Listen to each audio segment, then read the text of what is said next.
এরপরে প্রশ্ন হলো, আমি একজন নারী, আমি বাবার বাড়িতে বেড়াতে গেলে সেটা সফরের দূরত্ব হলে সেখানে কি আমাকে কসর করতে হবে নাকি পুরো নামাজ? দেখুন, একজন নারী বিয়ের পর তিনি স্বামীর সংসারে যখন স্থায়ীভাবে চলে আসেন, তার সাথে থাকেন, বসবাস করেন, তখন এই জায়গায় তিনি স্থায়ী বাসিন্দা। বাবার বাড়ি মূলত তার জন্য স্থায়ী কোনো নিবাস না, সেখানে তিনি বেড়াতে যান, তিনি গেস্ট। অতএব বিয়ের পর বাবার বাড়িতে বেড়াতে গেলে সাধারণত তিনি মুসাফির হিসাবে গণ্য হবেন। যদি সেটা সফরের দূরত্ব হয়, কাছাকাছি হলে তো আর কোনো কথাই নেই, পুরো নামাজ পড়বেন।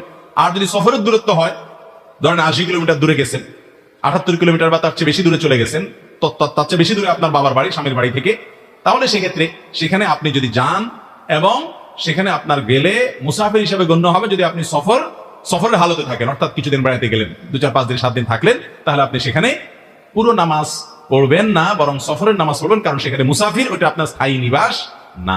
কথা কি বুঝাতে পারছি? হ্যাঁ, কোনো ক্ষেত্রে ব্যতিক্রম আছে।